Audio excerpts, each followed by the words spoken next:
could play out. President Trump has taken a big risk here because have you seen what the Iranians are doing? So President Trump has been saying for 2, 3, 4 days, what he said in this post today, he's going to blow everything up. The power plants, the bridges, that's it. It's all gone. So what the Iranians have been doing is they have human shields around everything. Civilians, children, women, men too, but civilians. They're surrounding the power plants with civilians in a human chain. They're filling the bridges. And let me tell you, I've seen some of the video out of Iran. Have you seen it? They don't look like they're being held hostage there. Maybe they are. Maybe they're being forced to do it. But to me, now I've only seen a little bit of video here and there. I haven't seen all of it. And who knows how they were able to obtain what came out and, you know, how organic it is, or is it propaganda from the Iranian government, whatever left of it. But the video I've seen of these human shields around the power plants and on the bridges in Iran, they look like they want to be there as human shields. They look proud to be human shields. So I wonder, are the people of Iran much more radicalized than we've been led to believe? You know, because we've heard, the first time I really started hearing this was during the Muslim Spring era when Obama was president. And during the Muslim Spring, there was a big uprising in Iran. A lot of people were murdered in the streets. Obama did nothing. Remember that young girl, that college girl who was shot right there, just boom, you know, unarmed. We saw them doing that right before this started too, right? But those that were involved in the uprising, are there as many of them as we thought, or are they scared to come out? Because these people look like they want to be human shields. They don't look like they're being forced to be there. You've seen the video, right? You know what I'm talking about.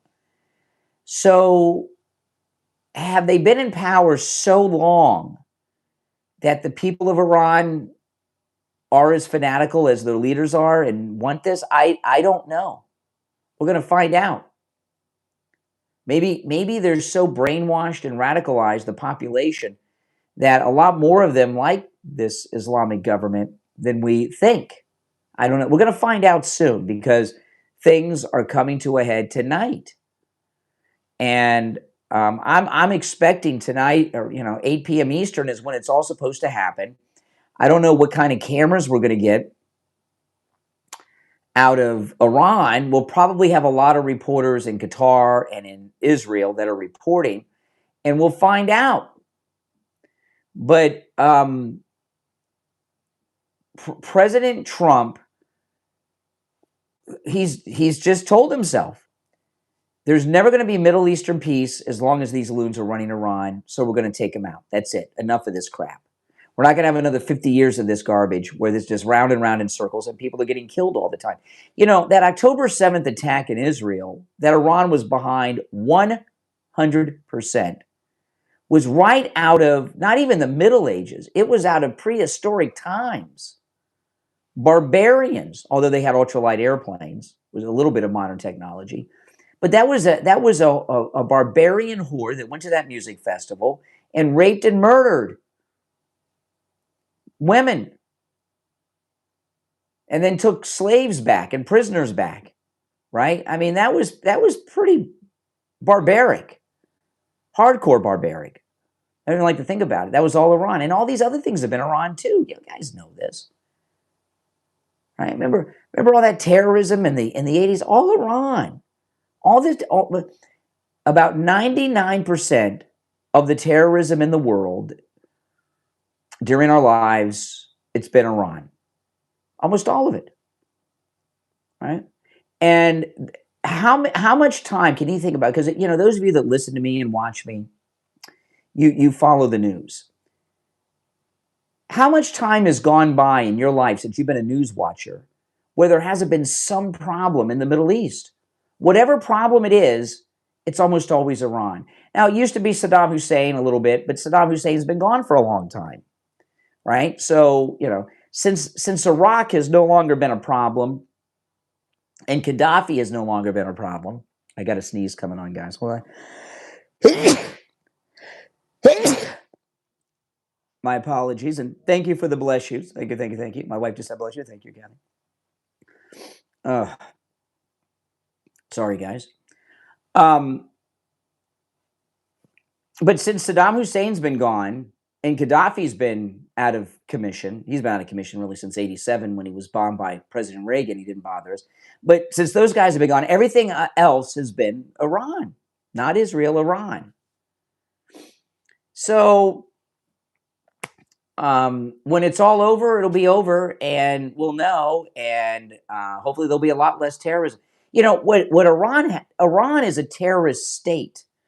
So terrorists can operate inside of Iran. They're funded by Iran. Iran, they used to have a lot of money because of the oil and the Obama money, right? So, you know, all these things are going to be over. Now, that doesn't mean there's not ever going to be Islamic terrorism again. But, you know, having a country at the level with the abilities and the finances and the technology that Iran had that's been backing terrorism has been causing nothing but havoc and getting people killed, including Americans, for decades. So we made the decision, agree with it or not, it's happening, right? And we're going to find out tonight when we wake up tomorrow morning, either it all will have happened or a deal would have been made, or, you know, and President Trump has changed deadlines before. So, you know, that's something that's happened. All right, now listen, I'm going to take a break. If you'd like to call in, please do. The number is toll free, 888-465-2631.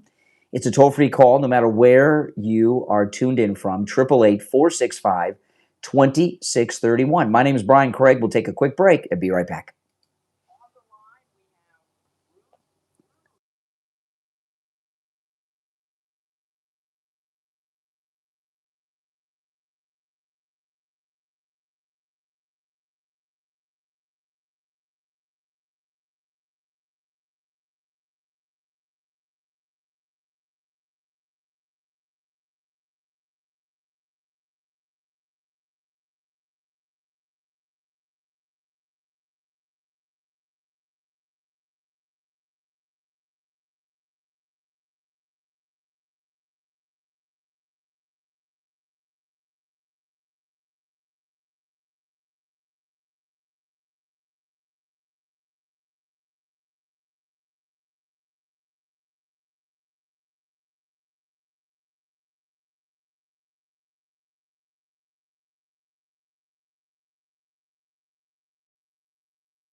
All right, we're back. I'm Brian. It's the Brian Craig Show. Welcome.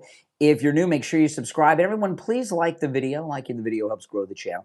All right, so I'd like to hear your thoughts on this. I got a lot of other things I want to cover, but big things getting ready to happen here with Iran and the president in the United States and Israel. The number is toll-free, 888-465-2631. If you're watching live, the number is pinned in the live chat. You're on the air. What's your name? Where are you calling from? Afternoon, Brian. John Bernine out of California. Yeah, what's up? I just wanted to ask you. I wanted your opinion in regards to. I think your analysis in regards to why our president ended up going forward with these actions in regards to Iran. I think that's like spot on because it makes the most sense. The other thing too is a majority of those countries. I think they're actually like with us in regards to this, into these actions that have to do with Iran. I don't recall many of them being against what's going on. And if they are, they haven't really made anything like. No, they seem to be supportive. They were pretty much against Iran. Iran knows it. That's why they were launching rockets at them in the beginning when they still had rocket launchers and stuff. I find that really, really interesting. The other thing that ended up coming to light, and this is what I wanted to ask your opinion about, is that the IRGC, they've been targeted by Israeli and American forces, but the Iranian army, their officials have not been targeted. Is that true? I don't know about that. Yeah. I was listening to some other individuals, and I did some research, and it's true. Those individuals have not been targeted. They're all still alive and well. My question is this. You know Trump better than most anybody, as far as like, you're like the Trump historian. Yeah. But he has said many times that he doesn't project his actions to the press or the enemy. So I find it really interesting why he would end up giving this deadline with specific areas that he's going to target with a specific time. And now with these civilians doing like Hands Across America, but they're holding hands around power plants and they're on bridges and everything else. Is he going to blow up these bridges and power plants with all the civilians there? But see, that's my thing. I don't foretell our president, who has a history of basically saying multiple times that he doesn't do that projection stuff. That's not, he doesn't want to prepare. He doesn't want his enemies to be prepared for his exactly. Actions, which is exactly, I mean, you're seeing why he doesn't do things like that. So my question is this. What if actually in the back, especially with how involved we have seen the CIA been, that there's actually not some back channel conversations going on with the Iranian army, and this 8 o'clock deadline is actually maybe a flag that, it's go time, and they go ahead and do a coup and take over the country. Well, we're going to find out in 4 hours, because it's T-minus 4 hours till 8 p.m. Eastern, right? Yeah. I was talking to my wife about this today, and I said, maybe they're going to strike somewhere else, and they're hold on while I answer these lines, and they're trying to distract whatever military apparatus they have into these other areas while they're attacking somewhere else. I don't know. We're going to find out in 4 hours. It's hard for me to believe that President Trump's going to put himself in a situation where we have dead bodies of civilians, women, children, tomorrow morning. I just can't imagine him doing that. I think he has been exposed for so many years in the realm of Hollywood. He is a fantastic poker player. He is able to, almost like a magician. And the fact is that he has such an excellent cabinet behind him. And Kane has already demonstrated that he thinks out of the box, exactly as you were saying. I believe that General Kane, I've studied a lot about war. General Kane is probably the most brilliant general this nation's ever had. General MacArthur, we all like MacArthur, but they did that island hopping campaign. How many guys died just to take some little island that's like a quarter mile wide? You know what I mean? General Kane's doing things in a way that's never been done before. That's why I feel so. I'm not necessarily nervous. I'm just wanting to see what goes on. But if there is anybody that I feel comfortable with in the positions that they're in, and having this issue being presented to us with how touchy it could be, I could. Hold on, my phones are just ringing off the hook, but that's okay. Hold on, just let me get you. I apologize. Go ahead. No, I just feel so confident that he is there. because he's proven himself. And I think he's going to end up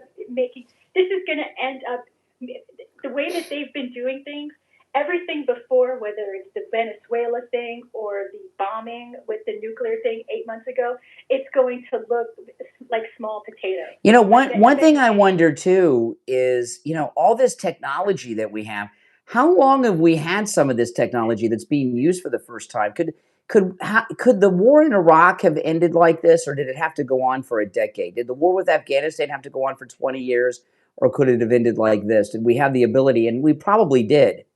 You know, in Afghanistan, we were fighting guys that got around on donkeys and camels for 20 years, you know? Come on. I'm just, like I said, I don't know. I don't necessarily need to know. I mean, I'm just glad that we have them. And nobody else does. And nobody else does. We're fighting an unconventional war with a group of people that need to be basically addressed, and they need to be addressed permanently so that we can live a peaceful. By the way, you're in California, right? You know, when I was on the cruise, I had this family came up to me. They came up to me. They were MAGA. I had my Trump 2028 hat on that I'm wearing now. I was on the cruise ship outside and, you know, hanging out. And they came up and said, "Excuse me, I have a petition. Could you sign this saying that Joe Biden can run for president again?" And I said, "Absolutely, I'll sign that." And they were MAGA people, and they gave me this golden duck. Our duck. What's with the ducks? What's with the ducks in California? Is that like a California thing? Not that I'm aware of. I don't know what that golden duck. I don't know what the significance of the golden duck was, but they were MAGA and they were nice people, so I was polite. But I didn't know what it meant. We do exist in California. I'll look into it and I can email it to you on your. Call me sometime about it. You can tell me on the. All right, appreciate the call. Take care. Take care. Does anyone know what the thing is with the golden duck those people gave me? All right, let's go. You're on the air. What's your name? Where are you calling from? Hey, Brian, this is Sean from Massachusetts. Hey, Sean. Well, from your last caller, she made a lot of sense. You guys make a lot of sense. Everybody's making sense on this because I think Trump has got the Trump card. He does literally have that. Yes. Whatever he decides to do will be the right thing. I think that he's just his fifth generation warfare. He's playing this completely different than anyone else could ever play it. He has incredible minds surrounding him. He knows, the thing about Donald Trump is he knows how to get smart people around him all the time. Yeah. He knows what smart people are. He has a great instinct for decision, a great instinct to act on it. Yep. He knows. Yep. Dick just said he's not going to go and let all these dead bodies, that trail of dead bodies. No way that can happen. I like what you said with you and Kathy was saying. Well, he could attack, strike other places. And that is very possible. Maybe. Yeah, I mean, he's got a plan, or there could be some super weapon. Remember, he used that heat weapon in Venezuela against the Cubans. Maybe there's some weapon that can knock out the power plants without bombing them. Yeah, exactly. That secret that weapon. Yeah, the guard was talking about how something went right to the ground. And yeah. If you can do that in a certain way where you can, For all I know, they've got time machines. I mean, the technology that we have is just blowing me away, isn't it? Well, it's got to be. I mean, we got to be, 60, 70 years ahead of the curve? Just doing with every country. We're much more. The planes, the weapons that we're using are so advanced. The rest of the world, they have the planes from Top Gun in the 80s compared to what we have. Yeah. And our planes are doing at supersonic speed, making 90-degree turns. I don't even know how they do that. Oh man, we got the technology is just incredible. The control, and when you get new cars, you get the greatest pilots. I mean, I don't know what he's up to. I just imagine he hasn't even released a fraction of what it's capable of.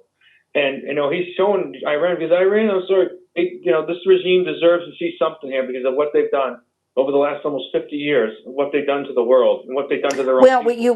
But if you look at what he says, what he posted on Truth and what he says, I went over at the beginning of the program. He's talking about a civilization ending, but at the same time, he's praising the Iranian people. So I think the civilization is the Islamic government, the Islamic revolutionary government. That's what I think he's talking about. Yeah, because again, there was millions of people that were very happy after this, this operation started. Mm-hmm. So obviously, he has a lot of good people in mind when this is all happening. He knows Mm-hmm. there are many millions of people, many here in the U.S. too that were very happy after this happened. They were dancing in the streets, something they could never do before. Yeah. In the streets of Iran. Exactly. And now we're starting to. Their hold is getting loose now by seeing things like this happen. All of these things that were considered forbidden are now happening. Yeah. In Clearview, so there's a chance that he is winning this. I mean, you just see result after result. I mean, he just everything is planned meticulously. I just don't know how he does it like this. It's just amazing because no one's ever done this, and no general, or no strategic commanders. They've never been able to do what Kane has done and what Hex is, the way they are all gelling together. Like I told you yesterday, the trifecta.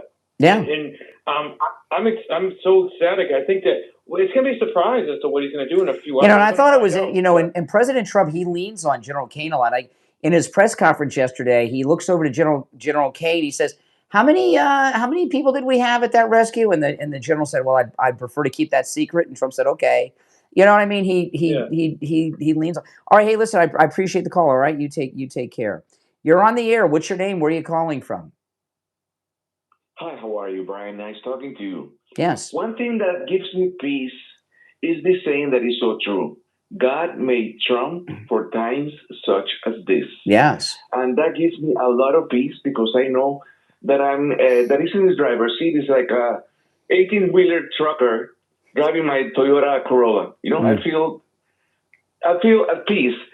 The only thing that worries me a little bit, Brian, is that once again we're taking our eyes off the ball from Cuba, particularly. Remember, Iran has been 47 years under tyranny. Cuba for 67 years, and 67 years of but Cuba isn't killing people all the time. I mean, they're torturing their own people, but they're not starting wars and invading countries and raping the girls and blowing stuff up. You know what I mean? They're smart enough to stay away from us. No. Yes.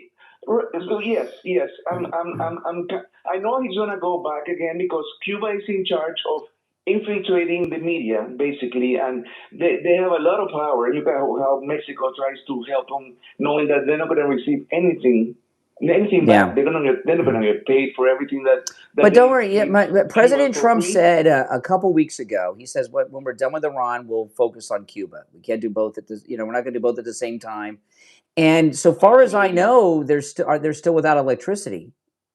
It's been a couple weeks. It's been 2 weeks. 3 weeks. No, and I'm sure that with Marco Rubio, it's not going to let go. That would be the only thing that I would like to remind the president of, that he has that to take care of afterwards. That is at the top of Marco Rubio's agenda. Believe me. I agree. It's that's part of Marco Rubio's agenda as well. So let's keep on praying, and I know that things are gonna turn out right. Look how Providence has protected President Trump so far. Yeah, absolutely. So that's all right. Thank you so much, Brian. Well, I appreciate the call. Wonderful afternoon. Well, thank you. Call me again sometime. All right, take care. If you'd like to call in, the number, if you're watching live, the number is pinned in the live chat. All right, 888-465-2631. This obviously is where MAGA comes to talk. Right, great calls today so far, and your calls certainly are welcome. I'm going to take a quick break. When we get back, there's a lot more to cover. Don't go anywhere.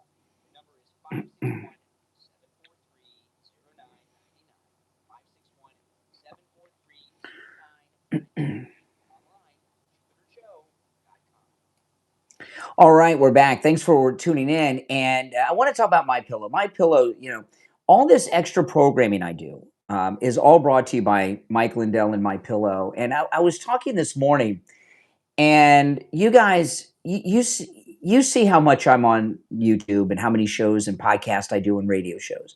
And just today, just to let you know, right now it's 4:16 in the afternoon here on the East Coast, here in Florida. Mar-a-Lago time, I like to call it. 4:16 in the afternoon.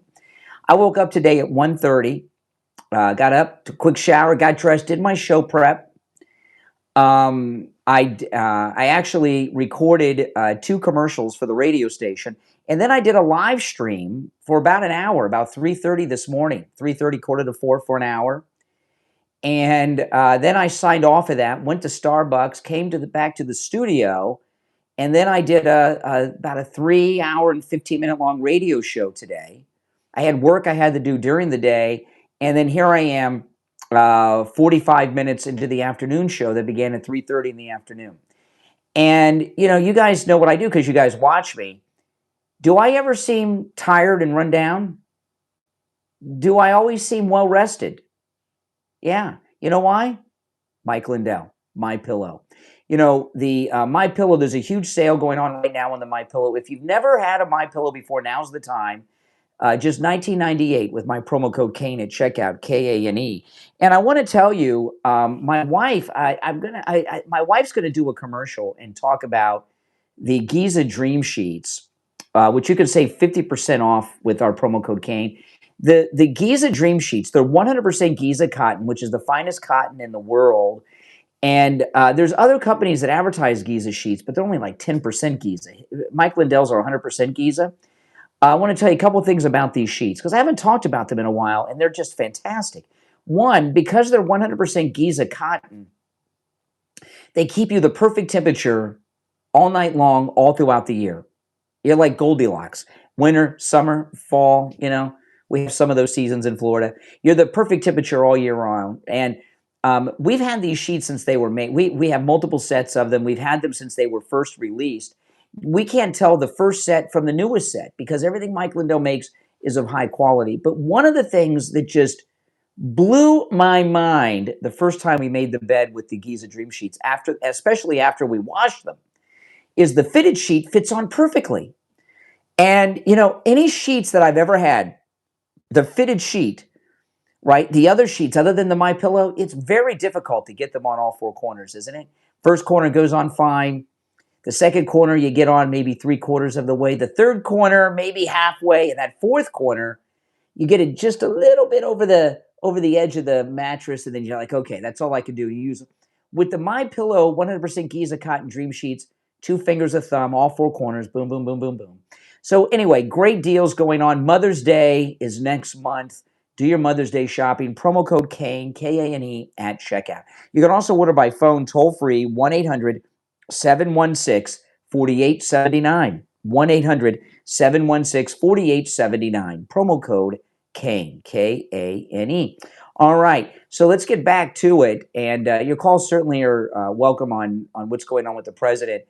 President Trump has saved us from a lot, right? Foreign invaders, drug cartels, the rapists and murderers he's deported,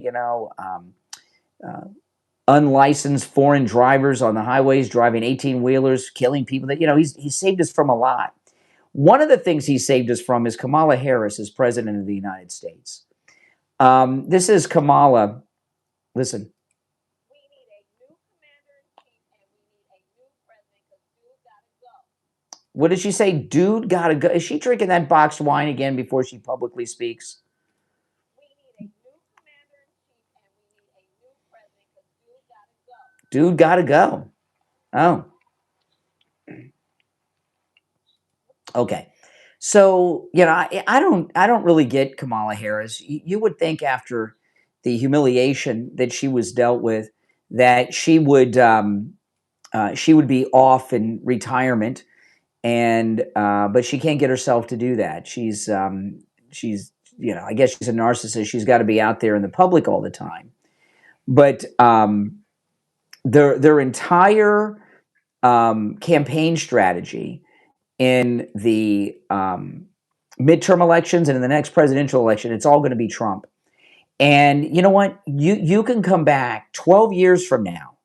Democrats are going to be running anti-Trump campaigns in a dozen years. It's never going to end because MAGA is going to continue. And, one of the reasons they fail, there's many reasons why the Democrats have failed so much, but one of the reasons is that all they've got is all this anti-Trump stuff all the time. They don't have an agenda. They don't have any policies. All they got is Trump hate. And that's not a policy. And people want some results.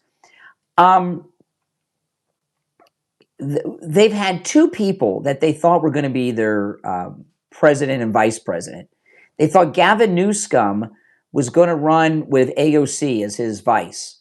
And both of them have been totally discredited lately, right? AOC, we find out that she's using campaign cash to take horse medicine, that ketamine, from a psychiatrist. So she's done. And Gavin Newsom, it's not all that fraud that's been uncovered. It's his wife. And I learned something about his wife today. We'll play some of these clips. Don't you think Gavin Newsom's wife looks a little bit like Dana Perino? I think she looks like Dana Perino a little bit. But anyway, this is Gavin Newsom's wife. Okay, now this is an interesting one. This is something I really learned. She's the first lady of California. She wants to be the first lady of the United States. And I learned something about her. Maybe you knew about this. Perhaps those of you that are Californians knew, but I didn't know about this. Listen to this.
Okay, so apparently, and I had never heard this before, but she's accidentally killed her sister. Is that what happened?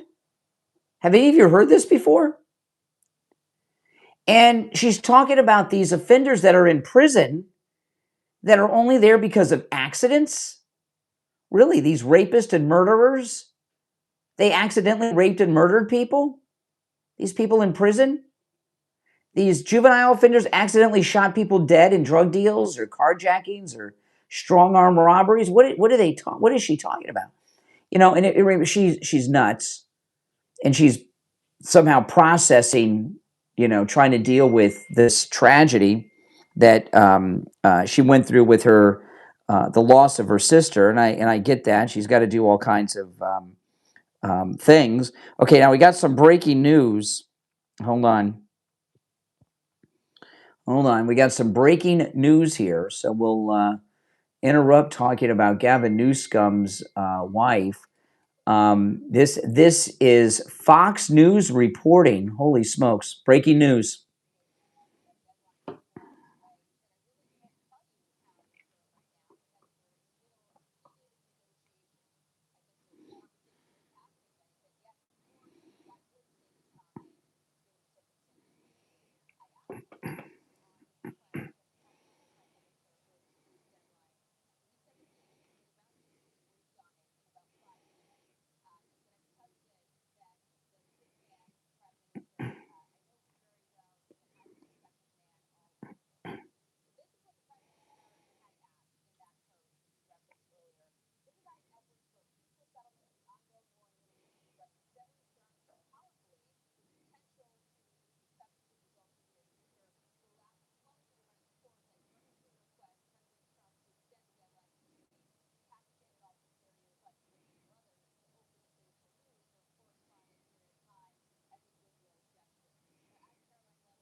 Okay, so there's been some last minute hurried negotiations, but I don't think Trump's going to go with this. You see what they're trying to do? They're trying to get him to put off for 2 weeks his deadline. What? So the enemy can regroup? I don't think so. And it's also being reported that B-52 bombers just took off from the UK. And that I guess they'd be on their way to Iran. And this is what Iran is. Yeah. By the way, Gavin Newsom's wife, yeah, she ran over her sister with the golf cart. I guess it was ruled an accident. She was 7. I don't know. And somebody like that's got to be pretty messed up. But anyway, what Iran has been primarily not just a paper tiger, but a bully. And not all, but many times bullies can't back up what they do, right? And we stood up to a bully, and we've got the weapons to stand up to them. And it looks like they're collapsing, and they're collapsing pretty quick. So we're going to find out. Hold on. We got more breaking news. This is amazing because we're 3.5 hours. If you're on hold, stand by. We're 3.5 hours away from the president's deadline, and now we got more breaking news. This is all happening pretty quick. Here we go.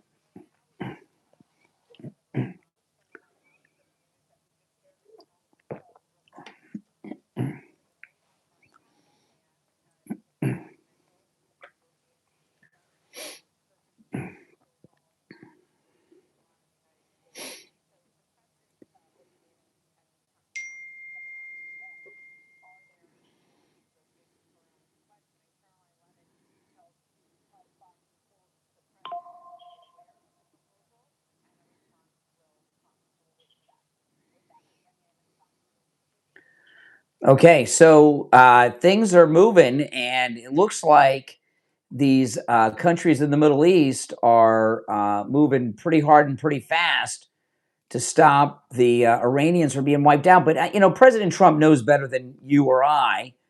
But 2 more weeks, they've had 47 years of this crap. Why are we going to give them 2 more weeks? Nah, I don't know. We'll see. This might be the same report. Hold on.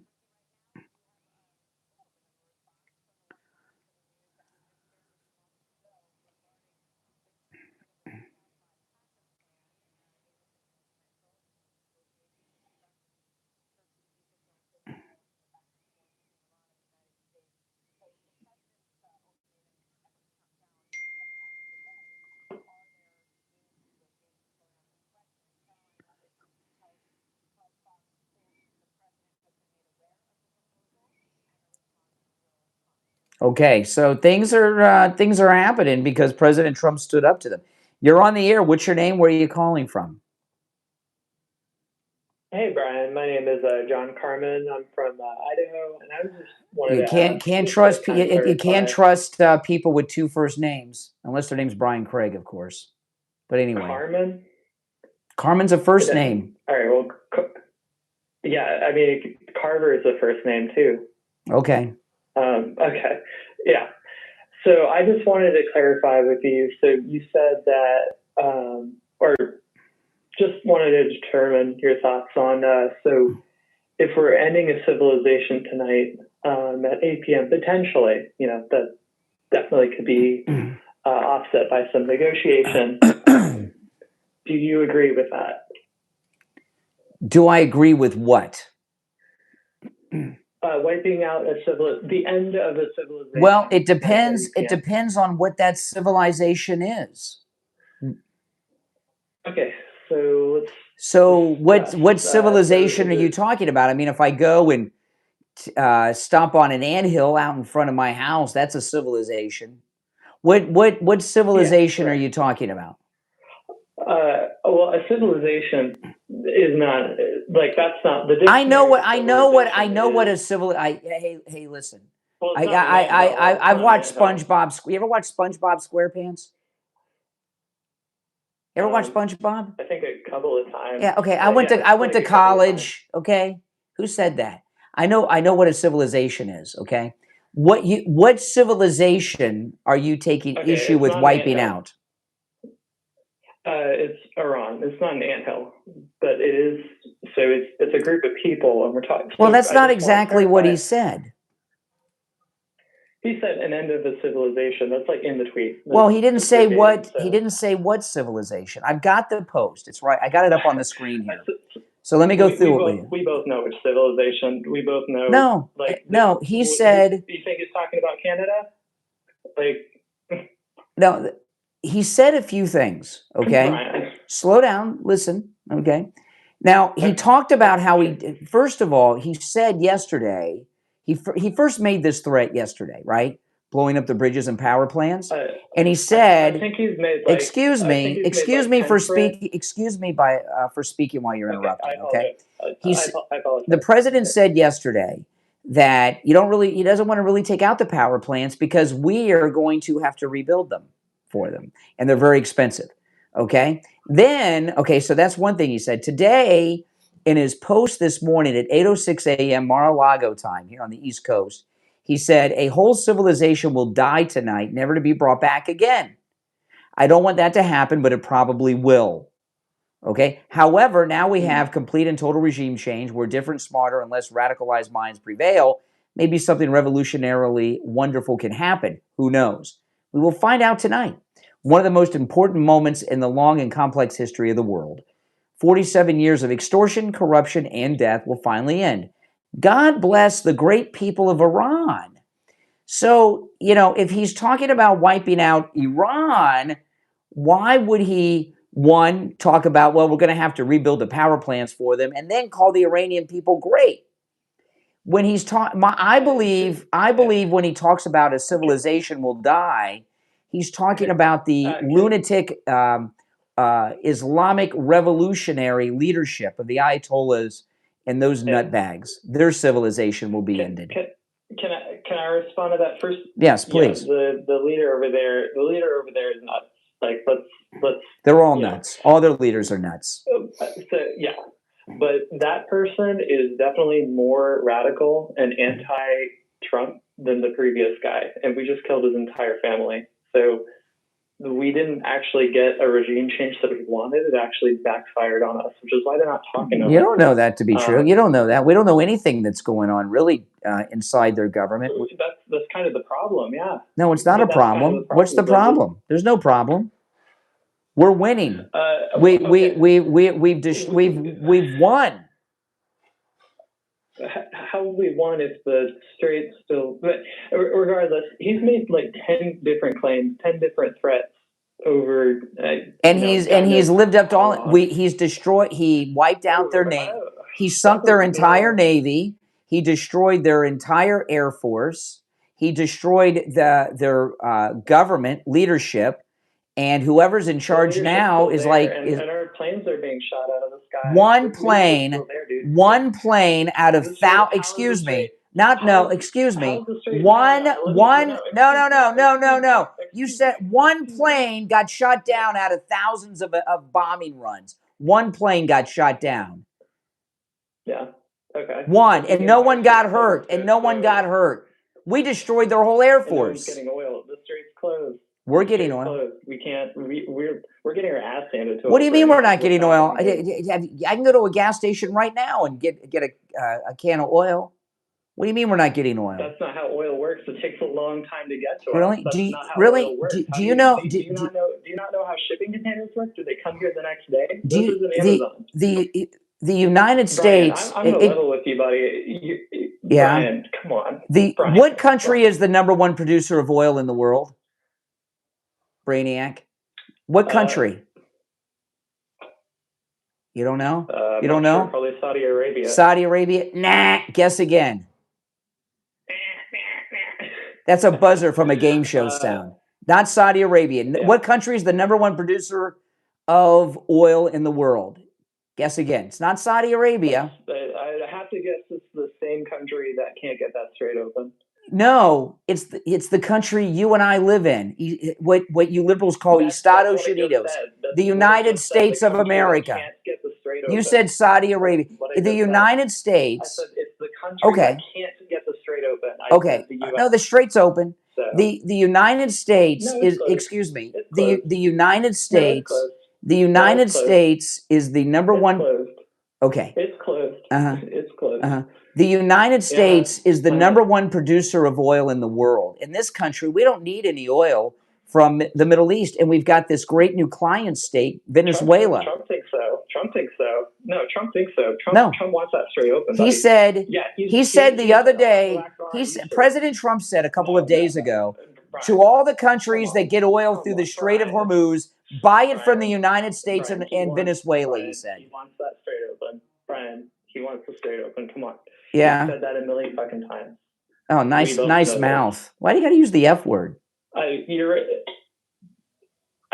didn't direct it at you. No, but why'd you use the F word? Why'd you use the F word?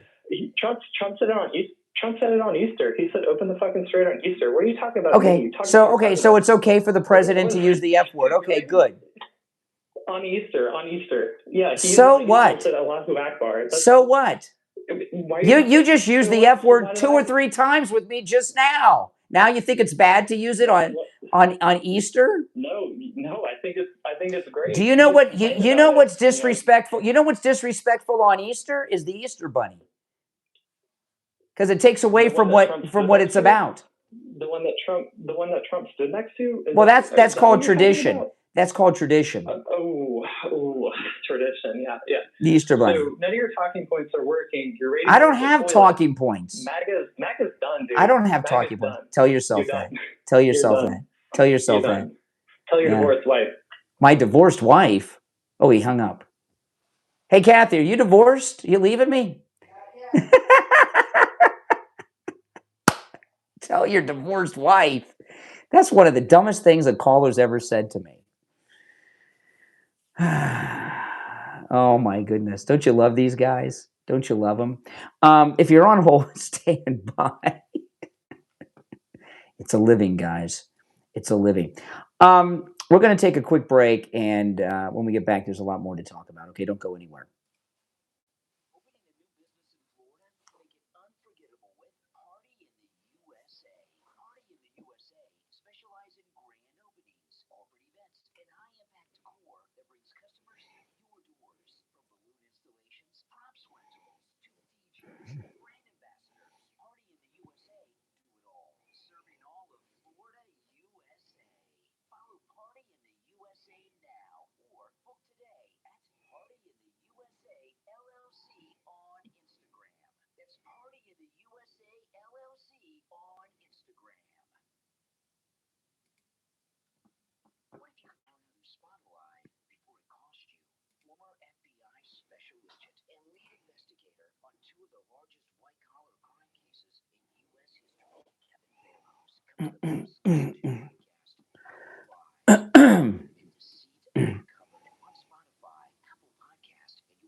What's your name? Where are you calling from?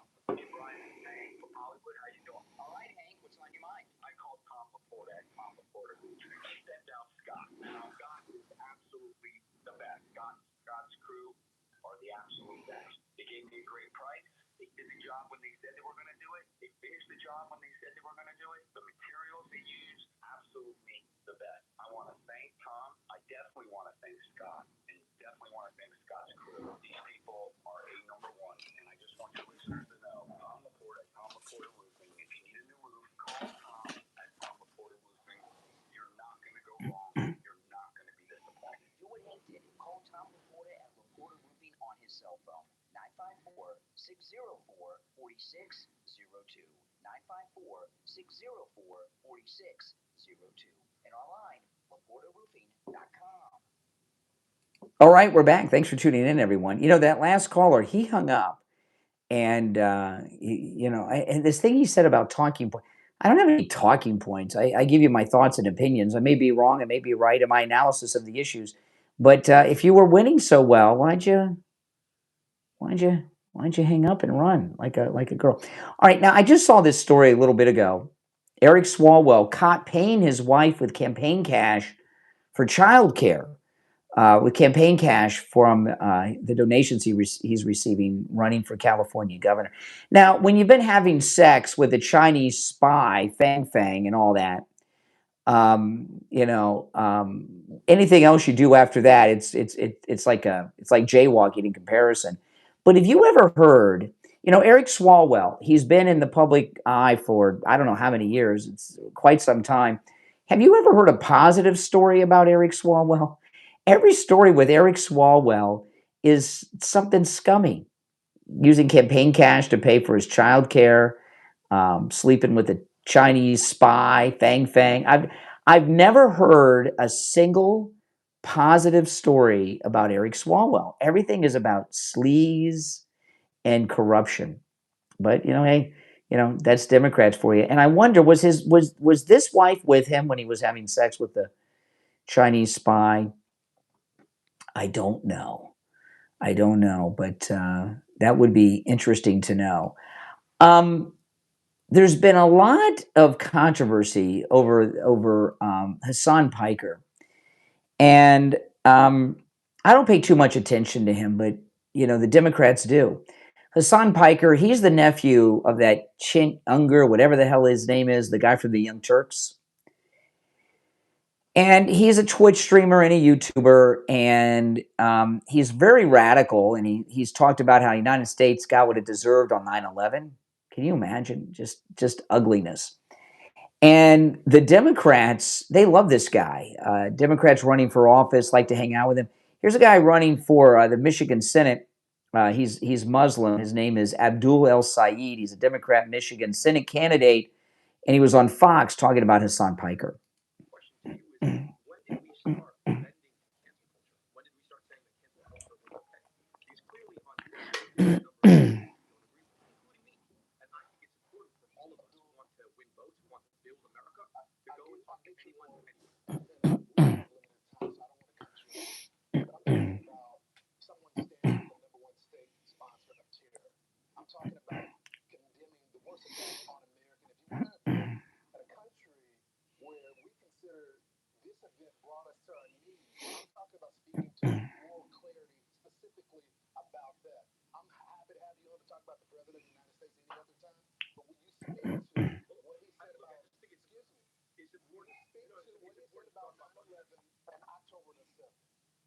Yeah. Okay. This guy here, we've got the Muslim mayor of New York. We got Hassan Piker. We got this guy here who's running for Senate, and there's so many Muslims that are in office. I didn't know any Muslims before 9/11. After 9/11, Obama's presidency, on the face of it, seems kind of uneventful. When people talk about his presidency, they mostly talk about Obamacare. But he was doing a lot behind the scenes. And what he was doing was bringing by the shipload people from the Islamic world, whether it's the Somali pirates in Minneapolis or people like this. And I don't know how many Muslims came to America before, after 9/11 when Obama was president, but they're running for office everywhere and they're getting elected. And, you see what's going on here. It's really frightening because what happens, we're all descendant of immigrants of some sort, unless you're, Elizabeth Warren and you're Cherokee, right? Mark Wayne Mullen, he's a real Indian, Native American Indian. We're all descendant of immigrants, but we're American and Americanized, right? You're not speaking Italian or Greek or Gaelic or whatever, or German. You're speaking English. You're speaking American Standard English. You have an American accent. You are are recognized and are a part of Western civilization. You either are a Christian, maybe you're Jewish, maybe you're secular, but you're still Western. And the reason that is because when our ancestors came to the United States, they assimilated and became Americans. And and this is a country that was founded by European colonists, right?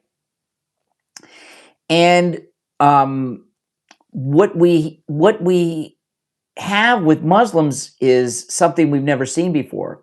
We have, I don't know how many have come here, but they don't assimilate.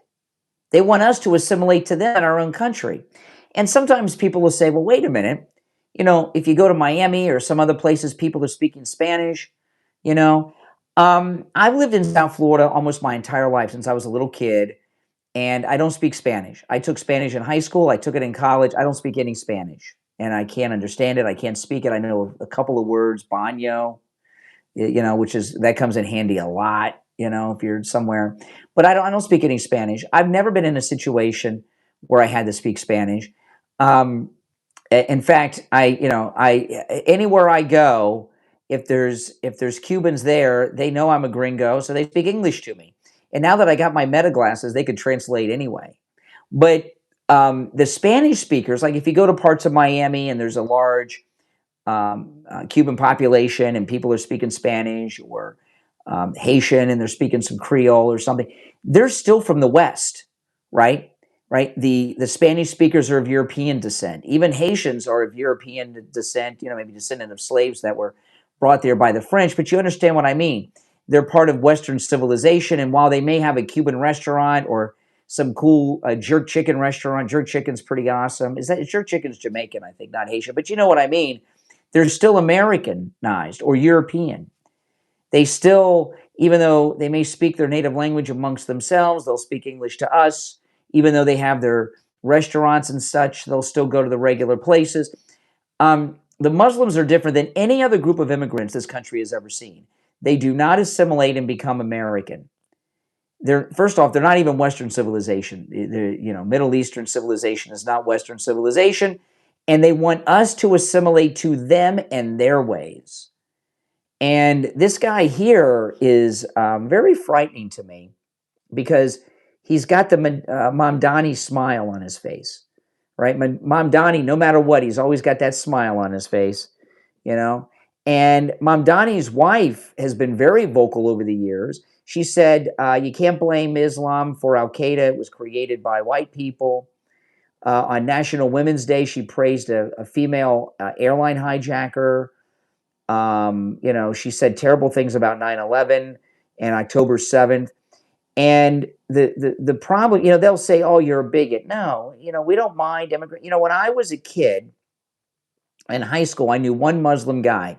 His name was Amir, and he was from Pakistan. And I didn't go to high school with him. I worked at Publix, the big grocery store chain in Florida, when I was in high school, and Amir worked there.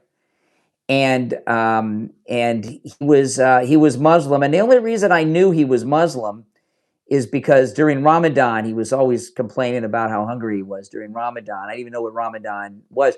I knew one Muslim my entire life until after 9/11. And even though he was Muslim, and he was a practicing Muslim because he participated in Ramadan, he hung out with my friends. He did everything we did. I remember going to the movies with a bunch of my friends to see Back to the Future 2 when he went with us. He was one. This new wave of Middle Eastern Muslim immigrants, they're not here to become Americans. They're here to change our country and turn it into their country. And, around the world, and we started to see this spread to some of the southern border invaders. And luckily, President Trump stopped it. So the reason so many of us take issue with people like Mamdani isn't that they're Muslim. It's that they don't want to become Americans. They want us to assimilate to them, our own country. And that's just wrong. When I go to another country, I respect that country. I respect their people, and I'm very polite and everything else. And I don't. And when I visit other countries, I don't go there and tell them that they should be running things like we do here. Right? That's disrespectful. But that's a different thing.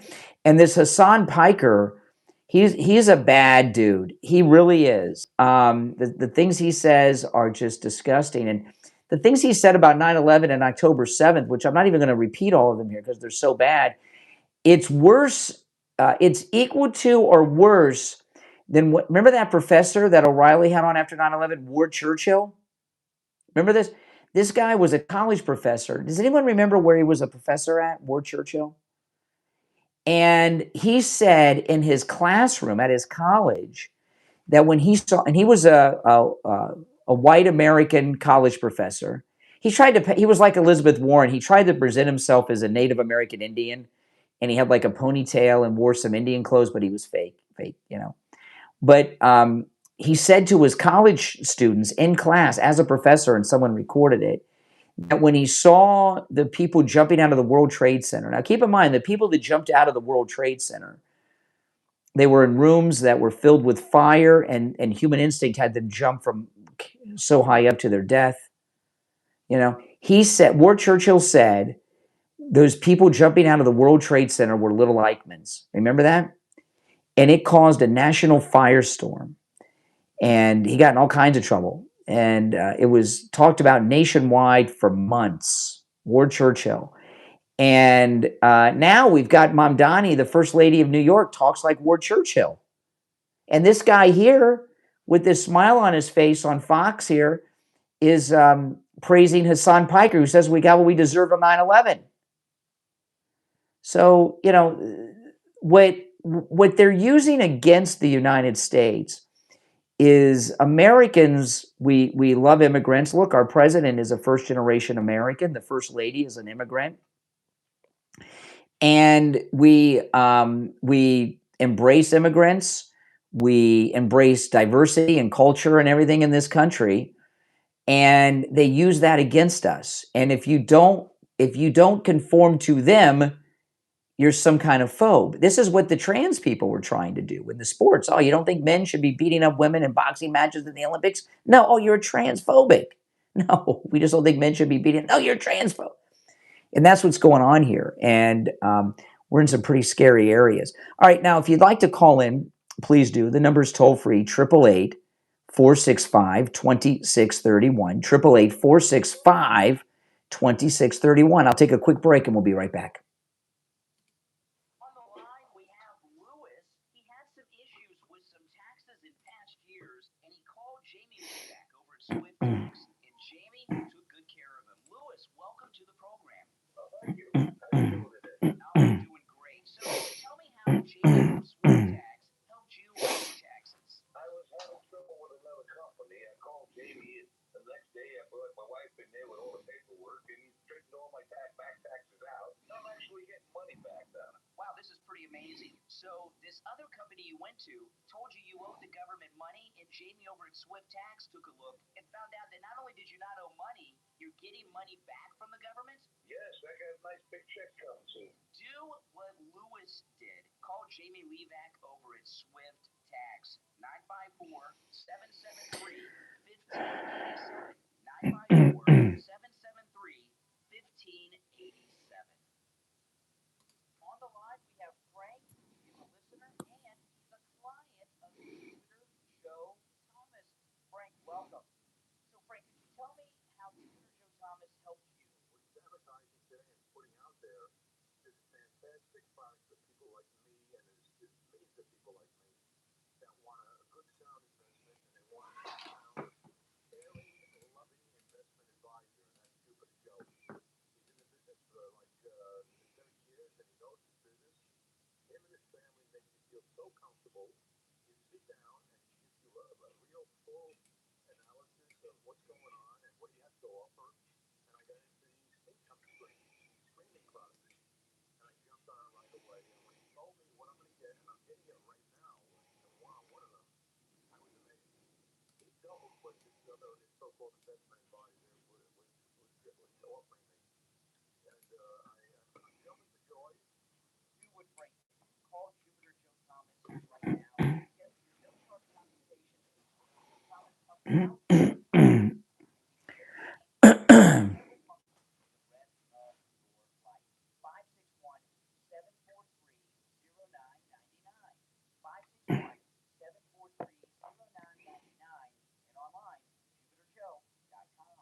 All right, we're back. I'm Brian. Thanks for tuning in. If you're new, make sure you subscribe. This is where MAGA comes to talk. And if you could please like the video, I'd appreciate that. Liking the video helps spread the word about the channel. So liking the video is very, very helpful to growing the channel and having people find me that have not yet found me. So please like the video.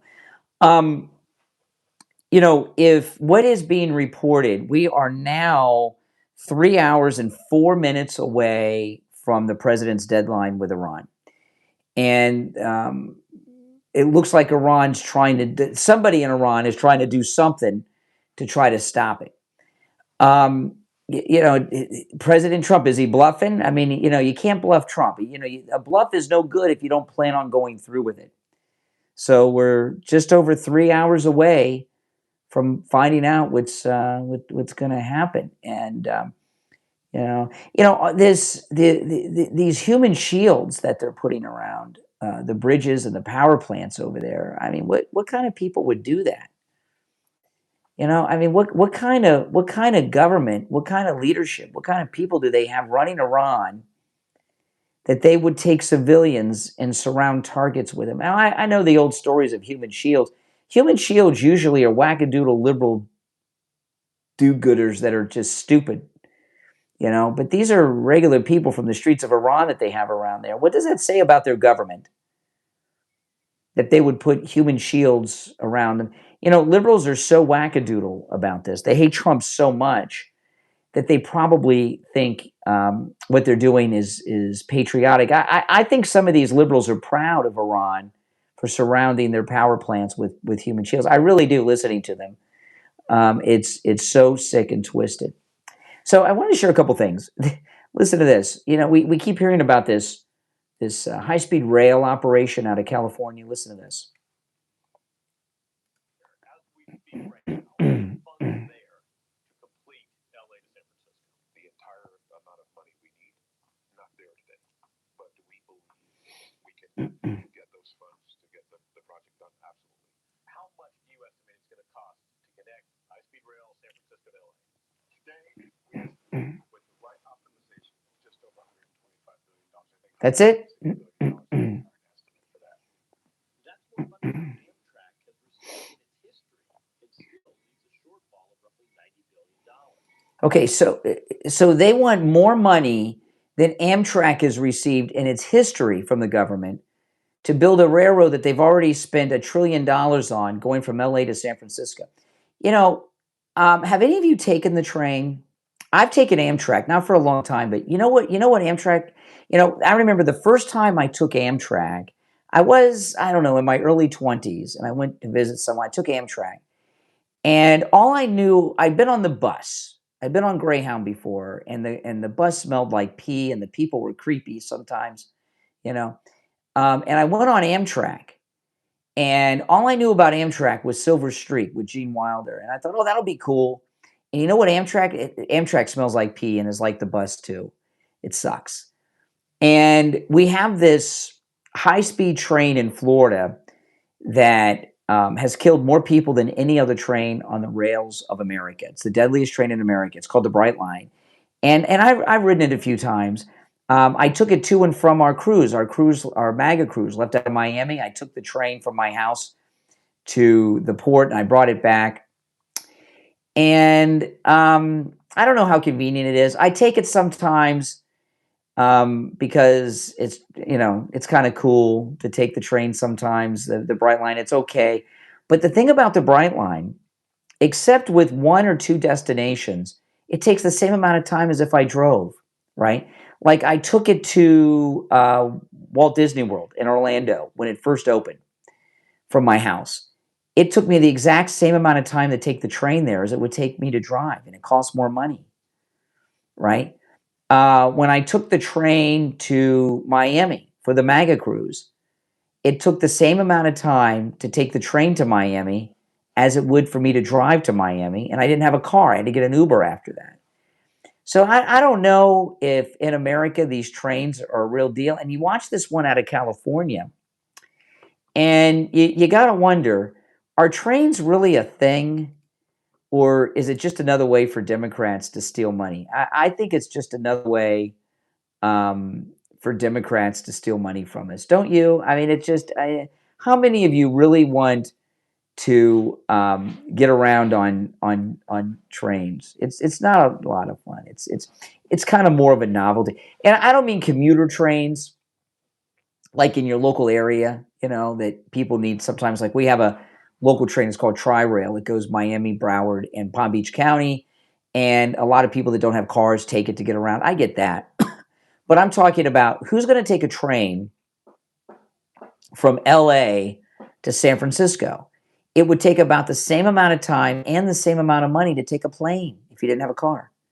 And you get to fly. So I don't know. Everything with the Democrats, whatever they do, they're working an angle to steal money from the taxpayer, just like the Somali pirates of Minneapolis, right? Everything they do is a big grift. Now, when I show you this is a while back. That's Mrs. Clinton. And that's not what she looks like these days. Listen. Oh, really? Interesting. Wait a minute. I thought attacking Iran was some kind of war crime.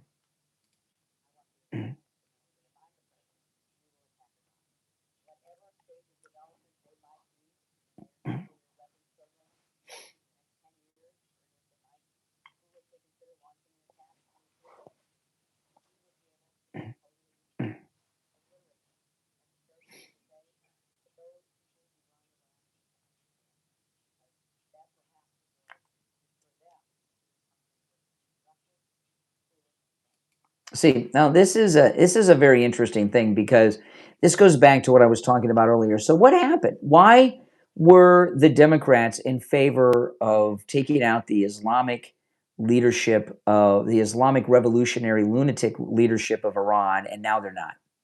Is it just Trump derangement syndrome? Yeah, that's a big part of it, no doubt. But also a part of it is what I was talking about earlier, that the Democrat Party has been so taken over by Islamic people, whether it's Ilhan Omar and Tlaib and people like that, or Mamdani, or that guy that was on Fox that I was sharing the clip of earlier, talking about Hassan Piker. The Democrats, what the Democrat Party has been for many, many years, is a loose coalition of special interest groups. They really don't like each other that much. Gays, abortion activists, different groups. And they've lost so many of these groups to Trump, to MAGA. So they've sought out new groups. And one of those new groups that they've sought out are radical Muslims. And that's one of the things that's changed, and that's just the way it is. And they've gone down a rabbit hole that they cannot return from. And it's completely it's completely out of touch with that. Somebody in the chat room said, "Hey, doesn't a Democrat represent the Mar-a-Lago district now?" There was a state house election where a Democrat won in that Democrat district. Mar-a-Lago is in a Democrat district. See, I live here, so I know what's going on. And there's something else in play there too. If Palm Beach Island is where Mar-a-Lago is. Most of the people that live on Palm Beach Island are radical Trump-hating Democrats. And many times I've been up there live streaming or vlogging around Mar-a-Lago, and people will come by in cars that cost more than I paid for this house that I live in. Okay, bought the house a long time ago, but the car costs more than I paid for this house over 20 years ago. And they give me the finger or tell me to go F myself or things like that. The people that live around Mar-a-Lago are rabid Trump derangement suffering Democrats. They're not Republicans, okay? In fact, the mayor of Palm Beach, which is where Mar-a-Lago is, tried to stop the Secret Service from having a roadblock in the road in front of Mar-a-Lago after the assassination attempts on the president. So they denied him a helicopter pad.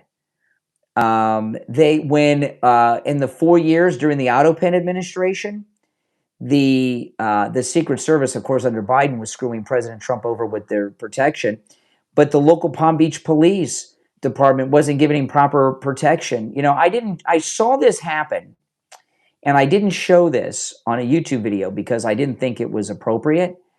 I saw the president's motorcade during the Autopin administration stop at a red light down the street from Mar-a-Lago, walking distance. I couldn't believe it. The president of the United States, President Trump, he stopped at a red light because he didn't have proper security.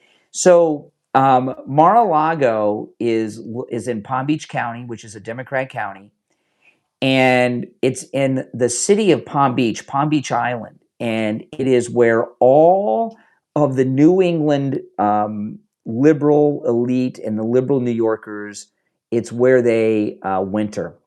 It's their winter residences. A lot of them, some of them stay a little longer to avoid the state income taxes up north, but it is hardcore liberal Democrat. So a Democrat winning an election there is not a shock. It's not a surprise. It's expected. And I know you're saying, well, you know, President Trump lives there. It's crazy. I have a Democrat that represents me in Congress. You think I vote for that guy? I mean, I live in a, you know, my neighborhood is very MAGA, but the district's a Democrat district because it's Palm Beach County. So that's just it. Okay. And also there was an issue. There was an election worker was arrested a few days after that election who had been doing some monkey business. He stole some equipment and computers and such. So there's actually a question about that whole election because of that election worker who was arrested and booked in the Palm Beach County Jail just a few days after that election happened. So to answer your question about the you know, the thing with the left, they don't know much about anything, right? They've got they all they have are talking points, and they don't know anything beyond the sentence. Oh, a Democrat won Mar-a-Lago, but they don't know the whole backstory that I just gave you.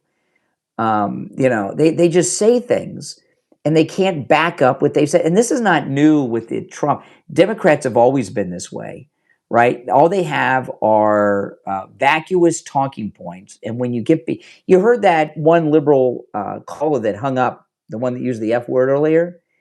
And he said, your talking points, you know, he just assumes I have talking points because that's what they have.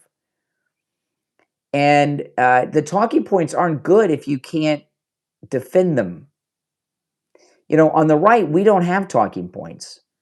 Our party doesn't send out talking points. The Democrats do.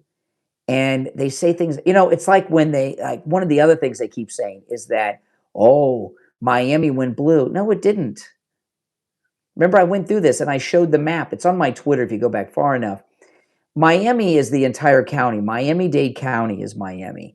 And it flipped red because of President Trump and Ron DeSantis, but mostly President Trump. The city of Miami is a little tiny city that when you see the whole county map of Miami, you can't even hardly see it. You know, that had a Democrat mayor, but the mayor before that was a fake Republican who was really a Democrat. Okay. But Miami did not turn blue. It's still red.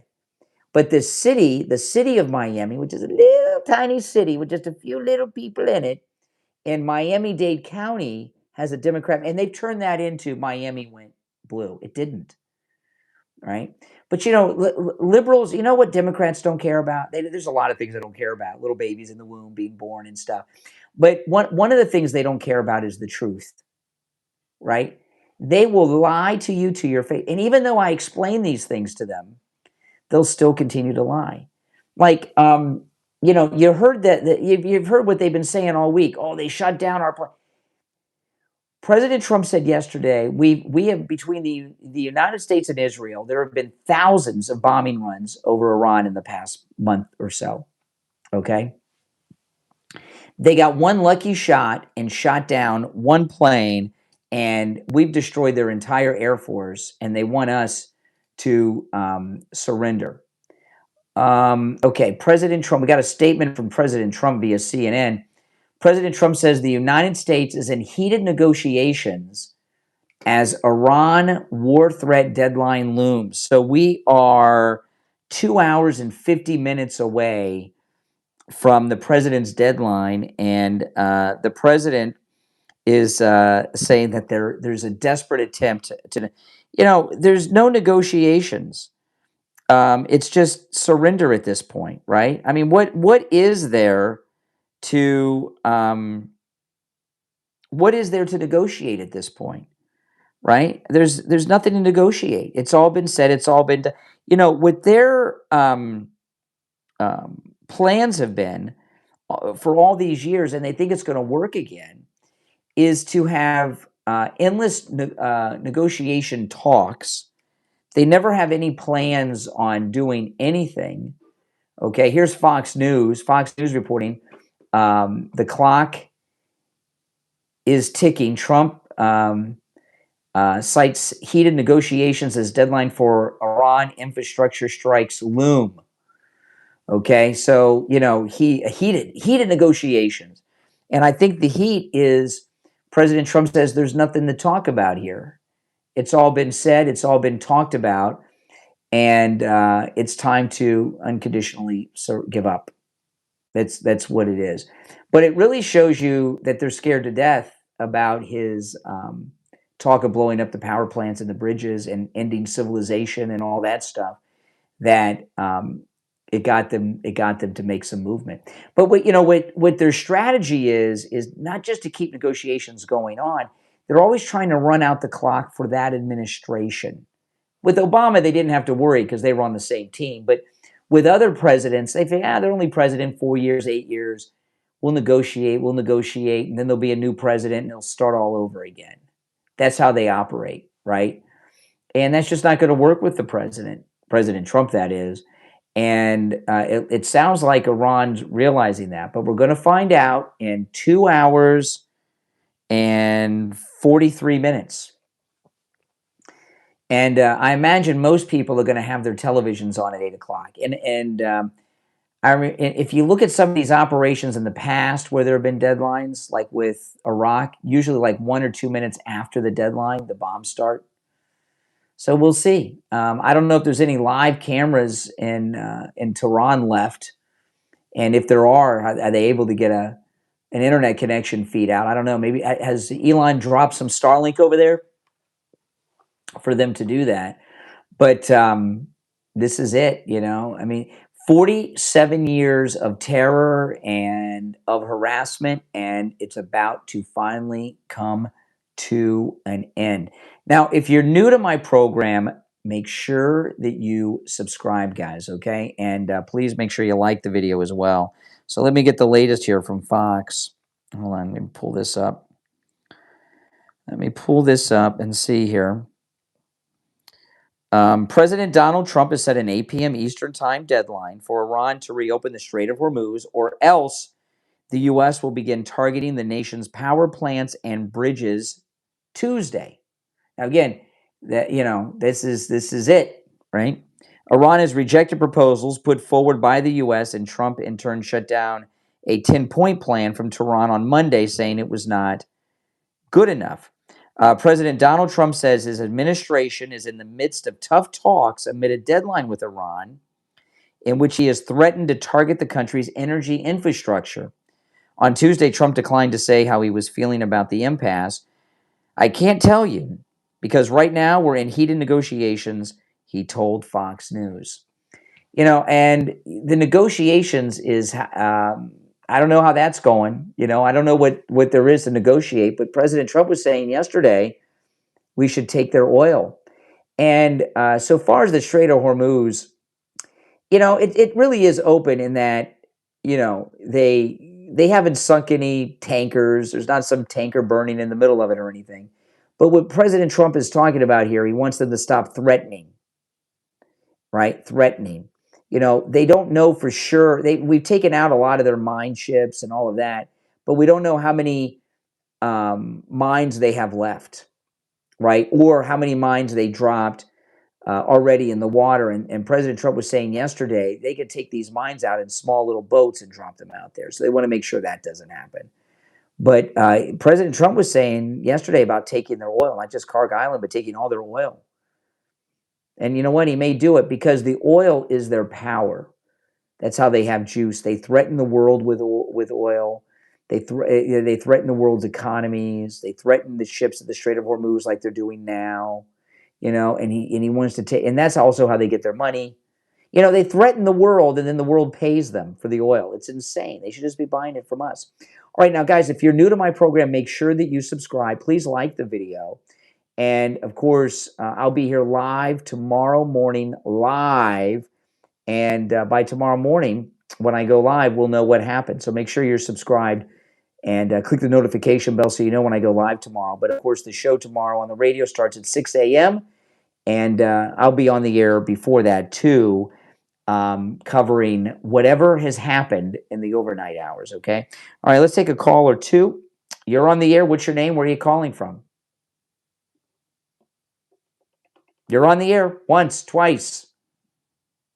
All right, you missed your chance. The rest of you on hold, hey, hang in there. I'll be back tomorrow morning, okay, guys? Again, make sure you subscribe. I'll see you first thing tomorrow morning, and we are 2 hours and 44 minutes away to find out what Trump's going to do and what Iran's going to do. All right, guys, I'll see you.